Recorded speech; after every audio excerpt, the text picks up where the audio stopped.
Sabe quando a gente está prestes a conquistar algo gigante, a maior vitória da vida, talvez, e a primeira coisa que se ouve não é um parabéns, mas um aviso?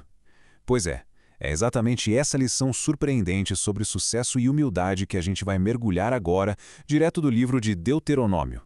Então, vamos lá. O cenário é esse. O povo de Israel está ali, na fronteira da Terra Prometida.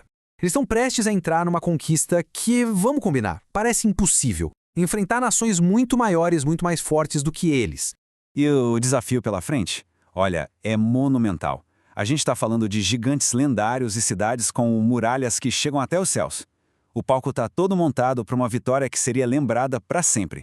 E a promessa é clara, é triunfante. A vitória é garantida. Um poder divino vai na frente, como um fogo consumidor. O cenário está pronto para a festa. Só que acontece algo totalmente inesperado.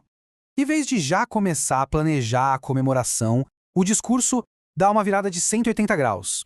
Ele se transforma num aviso.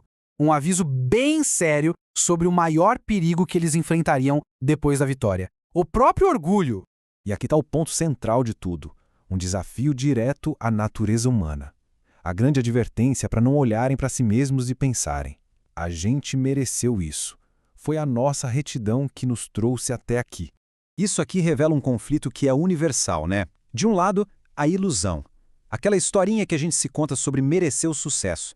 Do outro lado, a realidade. A vitória vem por outros motivos, motivos que estão além do nosso controle. É uma tensão que existe até hoje. E o texto, olha, não mede palavras. Ele usa um termo bem forte: povo obstinado. Deixando bem claro que eles estavam recebendo essa herança apesar de quem eram, e não por causa de quem eram.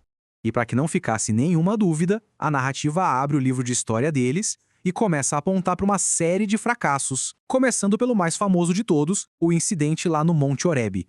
Pensa só na ironia. Enquanto o líder deles, Moisés, estava lá no topo do monte recebendo a lei, o povo lá embaixo já estava quebrando a regra número 1, criando o próprio ídolo para adorar. A reação divina é imediata e furiosa. A proposta feita a Moisés é radical: apagar aquele povo da história e começar tudo de novo, uma nova nação a partir dele. Agora imagina a cena. Moisés descendo do monte, carregando as palavras da aliança, as tábuas da lei, e encontra o acampamento inteiro numa festa, celebrando um bezerro de ouro. A resposta de Moisés é igualmente dramática. Ele joga as tábuas de pedra no chão, quebra tudo ali na frente de todo mundo. Um símbolo poderoso da aliança que eles tinham acabado de quebrar. E o destino do ídolo? Aniquilação total. Ele é queimado, depois é moído até virar um pó bem fino e esse pó é jogado na água. Uma demonstração bem visceral da inutilidade daquilo tudo. E o texto faz questão de dizer: Horebe não foi um caso isolado, não. Ele lista um lugar depois do outro, pintando um padrão de rebelião. E termina com uma frase que é, nossa, brutal: rebeldes fostes, desde o dia em que vos conheci. A pergunta que fica é, se o povo era tão rebelde assim, como é que eles sobreviveram? Bom, a narrativa aponta para uma única coisa: a oração desesperada do líder deles. Olha o número 40 aparecendo de novo, mas dessa vez com um propósito bem diferente. Não eram 40 dias para receber a lei, mas 40 dias de jejum e oração para impedir a destruição. Isso mostra a gravidade do que eles tinham feito.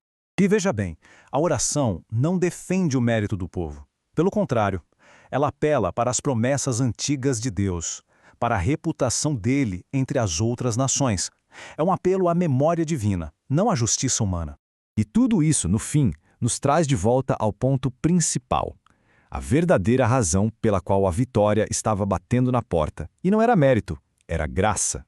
Então, o ponto crucial é esse. O sucesso não era um espelho do caráter deles. Era resultado de fatores externos, a maldade de outras nações, uma promessa feita há muito tempo e a intervenção de um líder. A vitória vinha apesar de quem eles eram.